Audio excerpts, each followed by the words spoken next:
What's going on, everyone? This is James Sweeney, aka Splitsuit, and today I'm going to be doing a video at 25, and my goal is to play 50% vpip or higher. So I make no promises on whether or not I can do that, but pretty much I'm just going to be playing as aggressively as I possibly can without playing 100% vpip.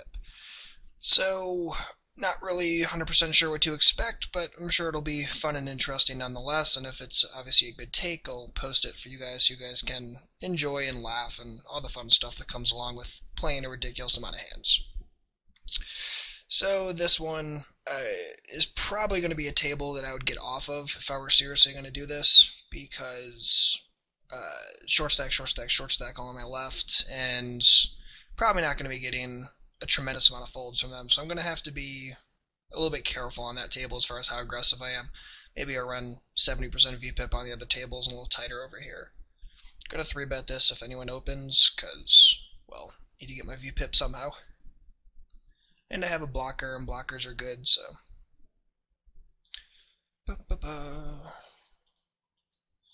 And this guy's going to get 3-bet as well. Sweet, and auto post, full-verse RS 1XIP, get out of here, move me from all waiting list.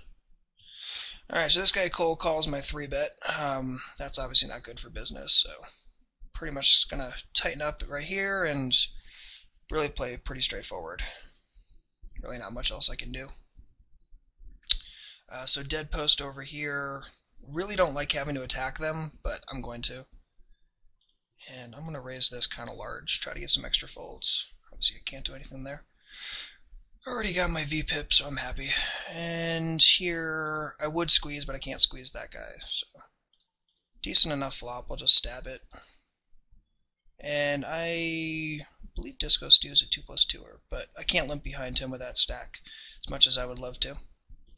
And I really can't ISO either, because when you're isolating against people with that kind of stack size, card strength becomes infinitely important, so really can't try to attack him with 8i. Implied odd hands don't work well against small effective stack sizes. And I'll steal the 8-4 if I get the chance to, probably 3-bet if someone opens. Again, just trying to keep my vpip nice and high. Get in as many spots as possible. I won't 3-bet him and I won't ISO him either, so I'll actually just fold this. I think a lot of people get too liberal with their small blind completion right there, and you should really be kind of snug. There's really just not a lot of ways around that. Really don't have a lot of flexibility there, and getting too crazy with like weak hands is just going to get you cut up. I'm going to 3-bet him again if he opens, because I have position and I don't want to flat call. It's pretty much like the exact decision matrix that my brain goes through is, can I flat call, yes or no? If no, can I 3-bet? If no, fold. Like the simplest decision matrix ever. I'm actually just going to bet really small here and just try to get him off anything to actualize a pinch of my equity. I think he'll fold occasionally as well, but I really don't want to just check there and give him the chance to stab every turn that I can't really do anything on. I'm going to open that as well. I'm going to open that as well. And I don't really think I'm getting any folds at this point, so I'll just check it and try to get my free equity. I'll steal that. So I'm going to check raise him on like every flop, just because, well, I can. Actually, at this point, I'm going to change my plan just slightly. And I'm going to call 25 cents. Okay, and he ended up binking a 5. And now has flush draw, so I shove. It's actually a big part of the reason why I donk there, is so he will do something stupid and raise, and I can just apply massive amounts of fucking pressure. Because let's be honest, do you really like getting 3-bet in that situation? I know I don't, so I do it to other people. And I'm going to fold this because my vpip's high enough here. And he has 8, so... What the hell was that hand? Even when I'm right, I'm wrong. And we're fold that from AP. And we're attack there, and vpip's starting to get a little low on this table, but yeah. Not gonna attack that guy. Just for the record, these are not good tables for this kind of experiment. And I do say experiment because these are things I like to do a lot. I'm just going to double barrel him. Apparently he's calling here with pairs, and if he's calling here with pairs, he'll probably call with some ace high as well, so I'll get some folds, and when he calls with like a sevens type hands, I can always take him off on the turn. So let's see, Disco Stew steals, yeah, I'm not gonna fuck with him. By the way, if that is not the 2+2, my apologies, but if it is, cool. Not sure why he's playing with a half stack, or 40 big blind stack, but it is what it is. And I'm going to attack over here. And I'm not going to 3-bet him because, well, he's a short stack, so I'll time bank a little bit. Wee. I'll fold that. Yeah, also, I don't know what the hell that guy's doing on that hand where I had the flush draw. If I go back a couple hands, talk about that for a minute. This is actually a pretty interesting hand. There's really not much he should be raising with here, in my opinion, because he can pretty much float everything. He has position. I've thrown out this really stupid pentapot bet. You know, there's just no reason for him not to flat here, and you know, if he has bullshit, cool, he can take it away on the turn and actualize a pinch of equity. If he has an ace-x, raising there is just horrible, because, well, if you're going to raise fold there, what the hell is the damn point? You're obviously not raising for value. So, I mean, I understand he probably thinks I'm a fish, but even less reason to raise there, in my opinion, because a fish is going to overvalue so much stuff in that spot with from my seat, so there's really no motivation for him to do that. So I think that was a really awful play on his behalf, but also a big part of the reason why I do go for the bet 3-bet line, because it just applies so much pressure. And I'm going to steal with 10-7, and I'm going to 3-bet him, and I'm going to fold against him.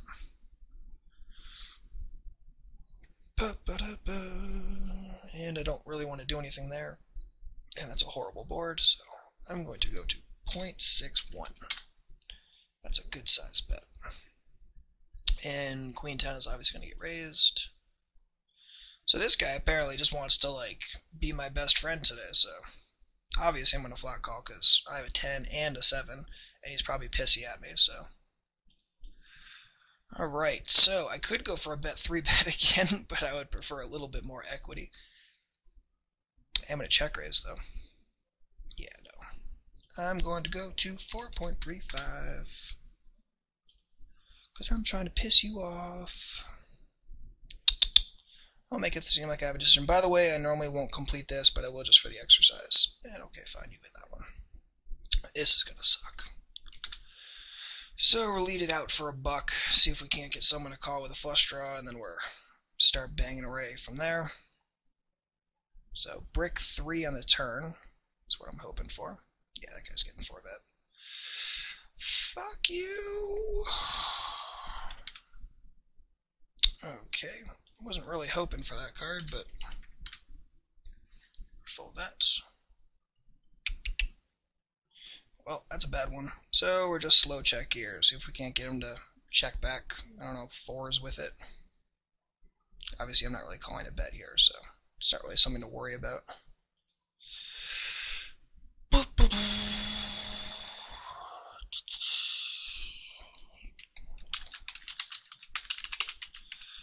RSIP2X. Fold. And can't really do anything with the 3s. Gonna open the 4s.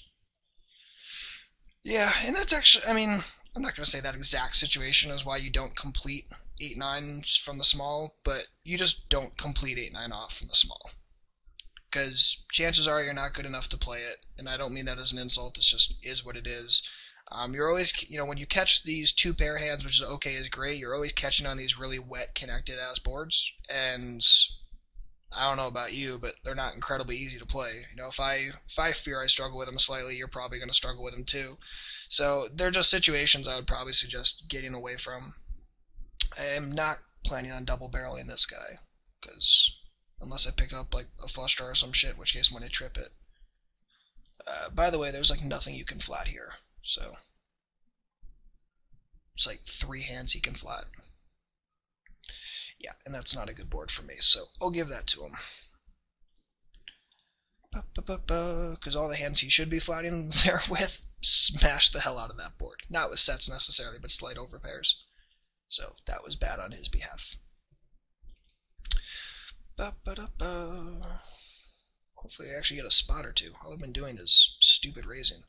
Looks like I'm not going to get my 50% vpip, but again, I didn't really like table select super well or anything. Or, I should take that back. I didn't table select at all. And we're open that, because opening's fun. And we're 3-bet that guy, because we've already done it once, and he folded, and I like that. By the way, I didn't explain my HUD yet, my bad. It's pretty standard. Name, VPIP, PFR, hands, S's, steal / fold to steal, 3-bet, fold to 3-bet, C-bet, fold to C-bet, or re-steal, fold versus re-steal. Not going to do anything there, not going to do anything there. Definitely going to steal here. So, yeah, pretty much nothing too special about that. Let's take a quick note on that. I always like to take notes on how people are reacting when I re-steal against them. Because if they're folding a lot with it, I'm going to attack the hell out of them. If they're never folding, I need to adjust. And just for the record, just because someone isn't folding a ton doesn't really mean anything. There are plenty of people that don't fold a lot to my 3-bets, but I'll still 3-bet the hell out of them. Whether they play 2-fit or fold post-flop, whether they play really predictably post-flop, there's just so much value you can get. Yeah, this board's getting C-bet. Come on now. 0.8.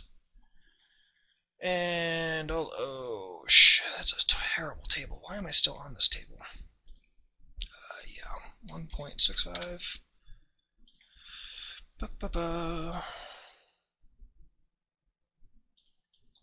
And go for a nickel. I don't think I'm getting looked up every single time here. Apparently I am. I thought his quick call on the turn was a little bit more like, didn't want to fold, but would definitely not like a riv bet, so that's why I went for the bigger bet on the riv. Meh. Happened to run into the nuts, because God forbid I don't, so is what it is. And obviously just steal here with the Jack-10, nothing shocking about this. This guy apparently is not going to be doing much 3-betting, which I am appreciating. And also something you have to realize when you do this kind of thing is understanding how people are going to adjust to you. Because people are going to get pissed.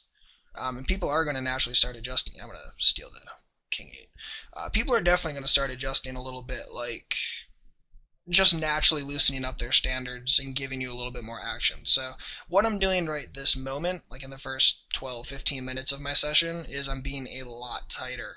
And, I'm sorry, a lot looser. And as time goes on and these people start, all the HUD bots start seeing their stats and see me looking like a complete nutter, then what I'm going to do is start naturally tightening up, because there's just not a lot I can do at that point. Let's see, fold verse RS IP 1X. Just taking some general notes again on the re-steal game, and everyone's really tight behind me, so yeah, I'm getting called occasionally by this dude, but I think he was just hitting a couple of hands, and one was in the steal spot, so I don't even consider that real. Because people, manufacture their ranges so much differently in that spot. But yeah, I mean, tight dude, but he's out of position on me, so I don't really care if he calls a little bit lighter. Because at least I have a high card in my hand. And obviously, it should kind of go without saying, this is not my standard of play. I do oftentimes hover in like the 18-16 ballpark when I'm playing regular tables, but that's just because I'm finding all these little extra spots to take advantage of. And that's a little bit big. I should have manually clicked that one in. But I'm playing tighter on this table, so I can get away with that. And obviously I really can't do shit with the 5s here. Not against that. Not against that, dude. Fold versus RSIP 1X. Which, in case this isn't very, very obvious, is fold versus re-steal in position one time. And this is going to suck total balls, so... not going to try to attack that guy out of position. Done with that. At this point, I don't really see any reason to bet with the ace-jack. I don't think he's going to make enough calling mistakes, and I pretty much have the bottom side of my value range, so I'm just going to check that behind, try to induce a riv bet on the riv, and also minimize for the times that I am against a better ace or a queen, which will definitely be a very non-zero percentage of the time, especially against this dude. But as this guy goes on, I'm thinking this is not the 2+2er, or he's adjusting really fucking weirdly, which I suppose is possible. And we'll go for a value bet, try to get called by a duff ace or something. Perfect. So yeah, like I said, I don't think I'm going to get the 50 vpip goal. And also, a lot of the hands I played, like I wouldn't play. Again, like the 9-8, like I never would have incurred that loss, although, you know, God forbid the board doesn't fucking 4-flush on me. But, I mean, a bunch of the other stuff is just hands that I probably wouldn't do. But all the 3-bets I'm actually okay with. I normally prefer a little bit more information on them, but I'm just picking good re-steal spots. Do I expect them to work 100%? Good God, no. Do I expect them to work about 70-ish at this level? Probably, as a default. And also, you notice, like, I'm not doing it against, like, total fish. I'm doing it against people that are playing multiple tables, so are inherently probably a little bit more taggy or laggy, that kind of stuff. People that understand fold buttons. Those are the people I want to attack. Alright, so that's that guy. What a weird dude. I don't understand all these cappers. They're so bad. And yet their strat is just so awful. I just don't understand how they make money, although I don't think they do, but and meh, whatever. I have a blocker. I generally don't like doing this, just for the record, especially against someone who has only raised once over his sample, but whatever. Fold verse, 3-bet from EP out of position 1x. And not gonna steal that. Definitely gonna bet here. And can't really 3-bet him, even though I would love to. Okay.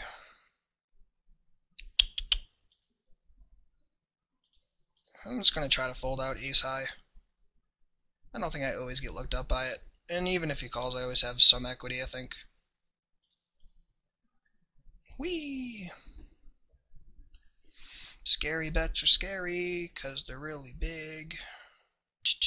Tight dude, tight dude, tight dude, tight... Yeah, like I said, these tables are just horrific for what I'm doing right now. Hold on one sec. King, stop it. Hey, stop it. Oh, my dog is being mouthy today. And we're fold that, and we're steal that.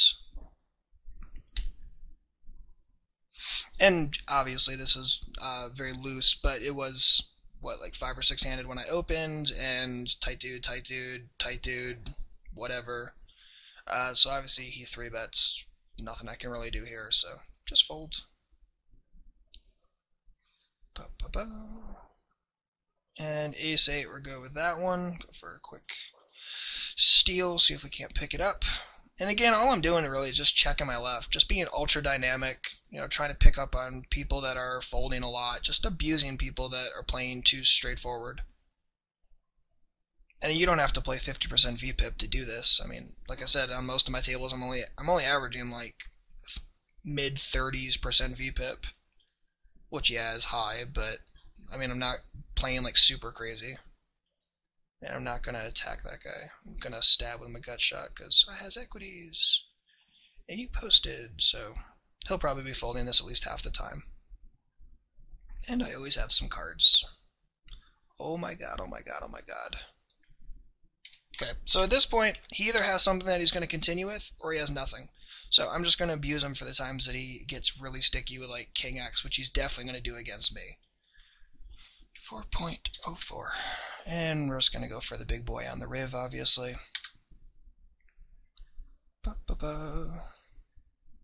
And this is just like a pure pot geometry exercise, nothing more.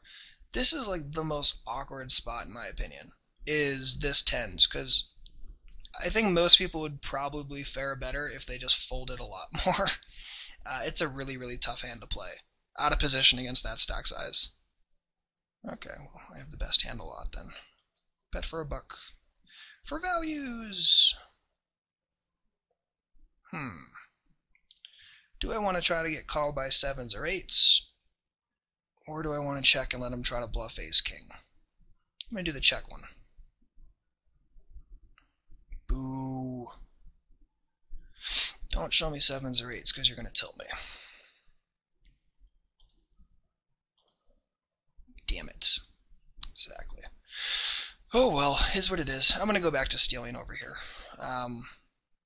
Looks like this guy's starting to tighten up a little bit. I may have just been running against some hands.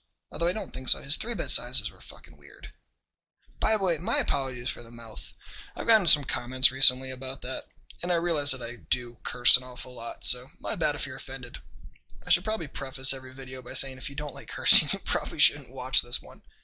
Except for the planning video. That one I didn't curse. I don't think at all, actually. With the Jack 9, obviously I'm going to steal that. So this guy's been playing ultra tight, and he's just not going to fold versus me at all. So I'm not going to waste my time 3-betting. Now, I might consider flatting, only because I think I can take him off of a lot of hands. And because I don't think anyone behind's really going to give me that much static, I'm going to do that. Oh my. I don't think I could have hit that board any harder. No, sir. Check your ace-king. Boo. Obviously, I do not win that hand. And 7-3, we'll steal that.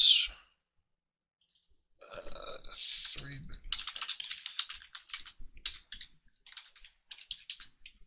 X. Forgot to write that hand down. Not going to do anything against the mini horse. Going to fold that against that dude. Bunch of tighter guys behind me. This guy's shaping up to be loose, so I'm just going to use this as my tester hand. And by the way, this is like the worst hand to ever test with. But tight dude, tight dude, tight dude. Even if he calls, he's out of position. Am I really that happy with it? No, but I'm not really that worried about it. And this board's going to get double-barreled like 100% of the time.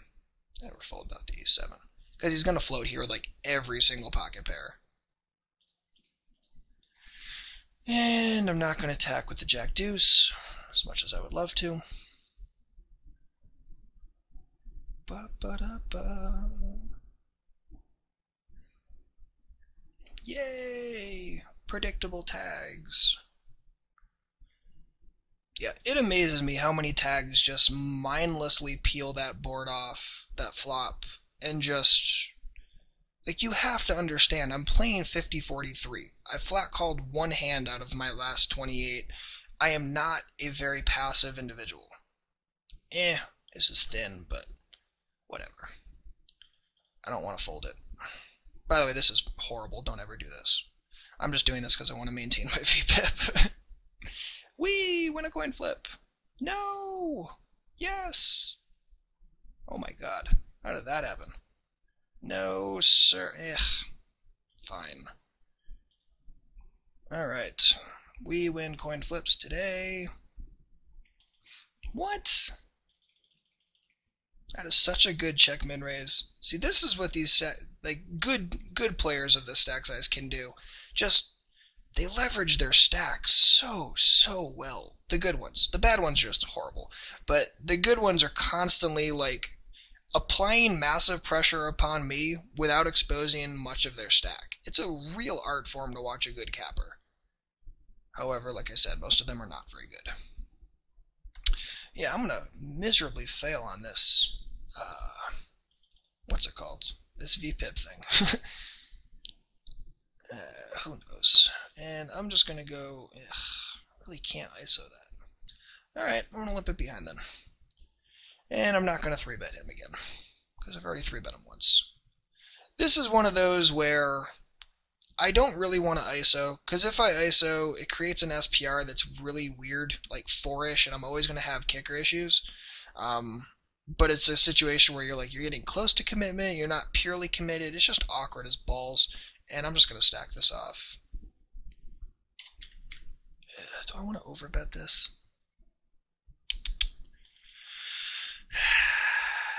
Yeah, I do. Alright. Yeah. I'm overbetting that because I think it's one of those boards where he's going to feel the absolute safest if he has like top pair no kicker, or if he has like 9s or 8s.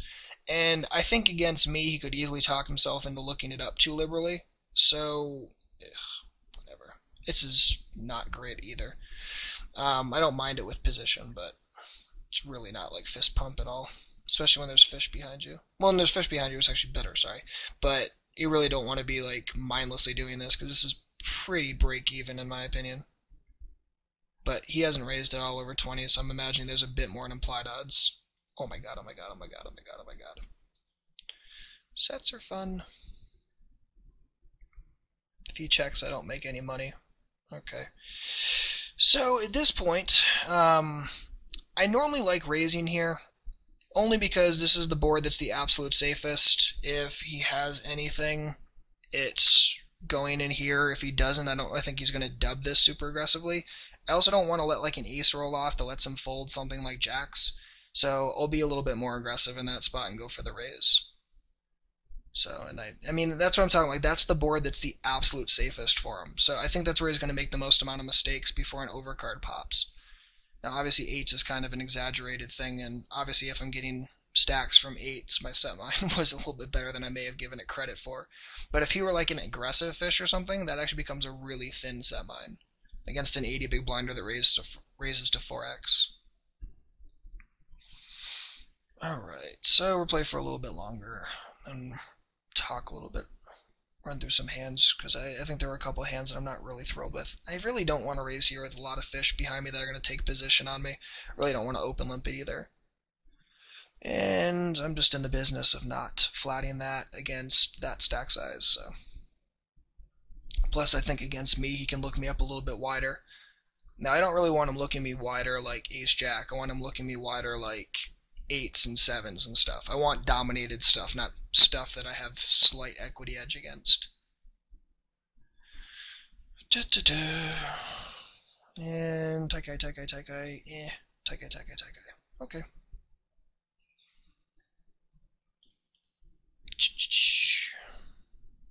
And obviously this is very, very wide, not my standard at all.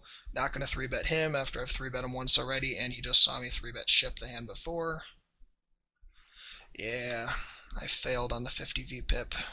Sad face.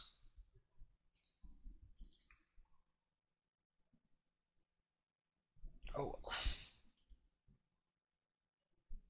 Yeah, and it's weird. I actually thought I picked a good time to do this because it's 11:45 Vegas time on a Thursday. So I figured like this kind of day, this kind of time of day and day of the week would be like perfect. But apparently I was wrong.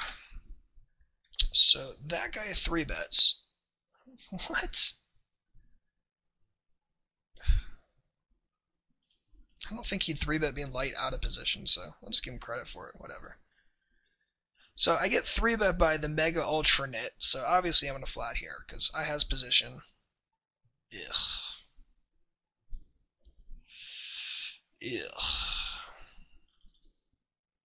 I really don't want to do this, but I'm going to. And I'll fold that, and I'll definitely fold that. Really, really cuspy. Like 10s is like an auto snap there, 6s I fold a lot of the time. It's that like 8s and 9s, which are kind of awkward there. And that's just a pure math thing, nothing else. Okay, and what I was talking about earlier as far as like small blind completion rate, this is actually like the same kind of thing. I think people too mindlessly complete this. This is actually like a fold without breaking a sweat. I'd complete it if it were suited or something, and it had a little bit more equity attached to it, especially nut equity. But in that situation, not really what I'm all about. I'm going to throw out a very small c-bet here. Just try to pick this thing up. I think I'll fold things like ace high and stuff enough of the time. And I'm just taking the old empathy, you picked up equity from your free play, so you stab it. Play. And this is the awkward thing. What the hell are you going to do here? Every turn card's going to suck, but also on the flop you do get called by second best hands. I don't really want to dub here and start contorting ranges unfavorably. I also hate checking because it gives away all the equity that they're drawing to, but I don't really see a lot of value in going for bets. And then also, what the hell do you do on any riv? Because name me a river that you like. I'll give you a hint, you cannot name one. I'm going to fold out the king 10, see if I can get some action with aces, although not holding my breath. 4s, obviously, we're still that. Alright, so we're still that.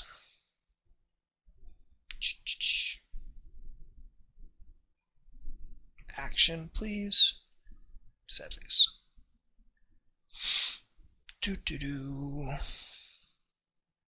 And obviously 4s, like I said, I'll go for the steal. I'll 3-bet him if he opens, because I'm not going to flat it.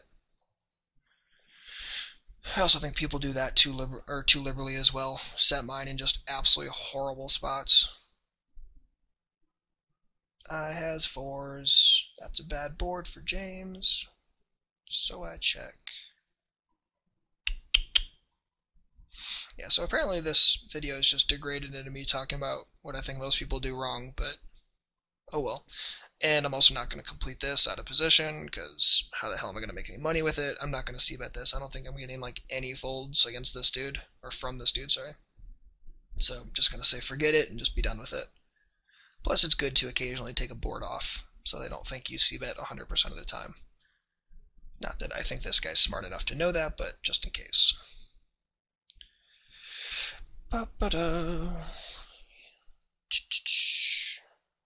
And if he checks, I don't really think I ever win this. And I'm going to fold this against that guy, because I can't really do anything else. Yep, you win. Alright, perfect. So let's finish out the orbits. And then we'll sit out, look at a couple of the hands from the session, and see what we can't do. And obviously I would love to steal this, but I can't against someone that has, what, 8 big blinds to start the hand. Good. So the big stuff to take away from this video, in my opinion, other than, you know, how to run 30 and change vpip or whatever, is pretty much notice the way I was playing my hands, the way that people were adjusting to me is really the big thing I would take a note on. And you notice, you know, a couple of people right off the bat were trying to, I'm not even sure if it's true. I mean, it looked like they were trying to F with me a little bit more. I would really love to flat this. God, that's awkward. Because this guy cold calling a 3-bet should just be like the ultra mega nut, like every time. And we're a little bit deeper, and alright, fine, whatever. I owe you guys a ship back anyway. Okay. Yeah, so I'm just thinking if he's flatting the 3-bet there, that he's probably going to be all about paying me off postflop, especially because it's me of all people. If he folds, he had queens. If he raises, he had jacks. Or aces, same thing. Oh, you had jacks, okay. Yeah. Told you there were some implied odds there. Because when he flat calls there, he's just so strong. So strong. And I'm just ISO stabbing there, really nothing shocking about that in my opinion. And I'm going to steal here with the king 6. Yeah, this guy's just fucking weird. Just weird. Yeah, so big things to pick away is kind of the way people were adjusting to me, the way I was adjusting to them, the way I was picking my 3-bet spots. You also notice sizing. I think a big important hand was the king 10 hands, where I had top 2 pair, and you noticed I was taking the pot geometry approach of kind of big so I can set it up for the much bigger river bet. I think mindlessly going 2/3 on that turn is giving away a ton of value. Just going to check here, give him a chance to do whatever he wants to do. And jack 7, I'll just steal that, because whatever. And I'll just bet, try to get looked up by pairs and gut shots type things, and at this point, I'm just going to go for 3rd pot, see if I can get looked up by the same thing one more time. Not really happy if I get raised here, just for the record. Yeah. Show me the set of 7s. Or the same hands. Idiot. That's a really horrible call by him pre-flop, by the way. But, again, we shouldn't really be shocked about that. Because he doesn't have the ability to play in position. I mean, he doesn't have the ability to play in position well. And also that hand has such bad reverse implied odds attached to it. And again, on the riv, I was just going for a smaller riv bet, try to get looked up by something second best. Because I don't think I can, like, pot it there and expect to get looked up. This is going to be awkward as balls. Ugh. Gross. There is nothing worse than running 50-48 and getting squeezed. Ugh. Do I think he stacks favorably? Ugh. Yeah. Because the whole thing is, does he... If he's just squeezing... I don't think he's going to squeeze bullshit, so he's going to squeeze stronger. Do I think he squeezes jacks? Probably not. So it's, do I want to get it in against ace-king, or obviously aces and kings? Yeah, whatever. I don't feel too bad about that. Yeah, that's a suck spot. Top set? Exactly, kings. That's awkward. That's even more awkward. What?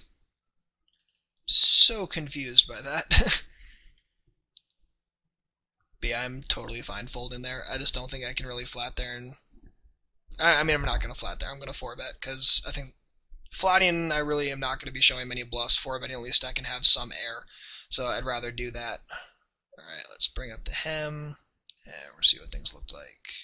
Let's fold that. All right, so up a buy-in, and VP, yeah, I failed. So 38, 35, definitely aggressive. 3-bet of 19, it's always fun. Squeeze of 33, I don't even remember squeezing. So set percentage is a little bit high, yeah, but you notice like my cold call isn't really through the roof. My win to showdown, win money to showdown aren't through the roof. Like you notice post flop, I didn't really adjust that much. Or I shouldn't say I didn't adjust. I didn't over adjust all that much. Most everything was still very value injected. It was, playing most things for value. Yeah, okay, I was throwing out some aggressive dubs and stuff, but I was picking really good boards.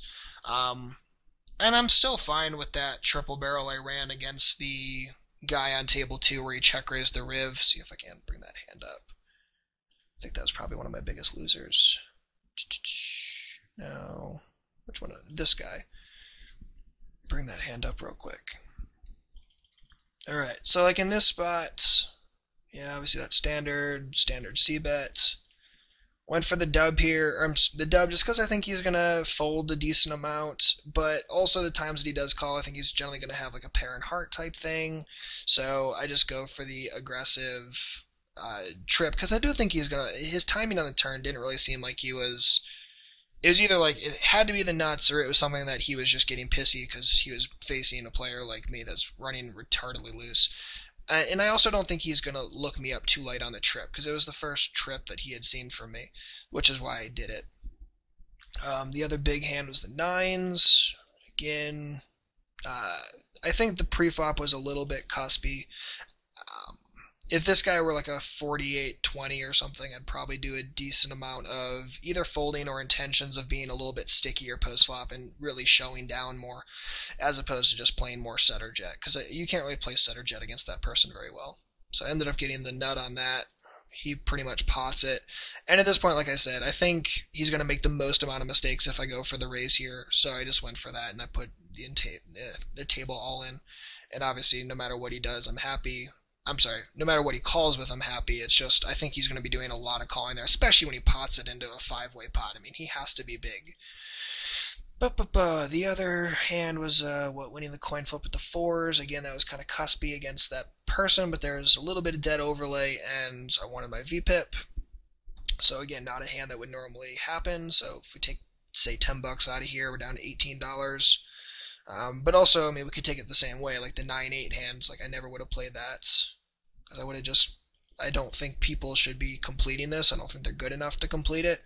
So, I mean, it's so difficult to overcome it. You're playing a very tough hand out of position, and again, every board you catch on, you're either catching janky pairs, no kicker, or you're catching 2 pairs on really connected boards that, it's full ring. You're not shocked when someone shows up with bottom set in that scenario, or someone shows up with, the big gut shot on the turn. Like, they don't get involved in big pots without big hands most of the time. So setting yourself up to catch a janky 2 pair that's going to be struggles to get a big pot with is pretty counterintuitive and doesn't really work to the logic of the hand. So bet was standard. Probably could have bet a little bit bigger on the turn, but I did want to get looked up by 10x, 7x type stuff. And really not much I can do on the riv, even when he bets pentapot. Good. Cool. And then everything else was, like I said, pretty standard, so not a ton of hands, but again, big thing to take notice of is I didn't really put myself in a lot of crazy spots. I didn't risk a ton of money. In fact, my red line was pretty flat, if we bring that up. Yeah, just because a lot of this was just 3-betting, good double barrels, good C-bets. And you also notice, yeah, okay, I ran kind of good on C-bets because a lot of people folded, but it's full ring. People fold a lot. And if they don't, double. They fold a lot then too. So it's kind of like, who cares? You know, either way you're making money, which is all that really matters. Cool. Okay, so if there's any questions, let me know. I think I'll end up posting this. I kind of like this video. I think I messed up a couple of spots, but again, I didn't really mess them up because I would have actually messed them up. It's just because I was looking for the vpip, even though I failed on that. So, but again, we got close. So at least we got like 40, 30, 40, 35, which isn't terrible. Cool. So like I said, any questions, let me know. Otherwise, hopefully you enjoy, and I'll see you guys later. Peace.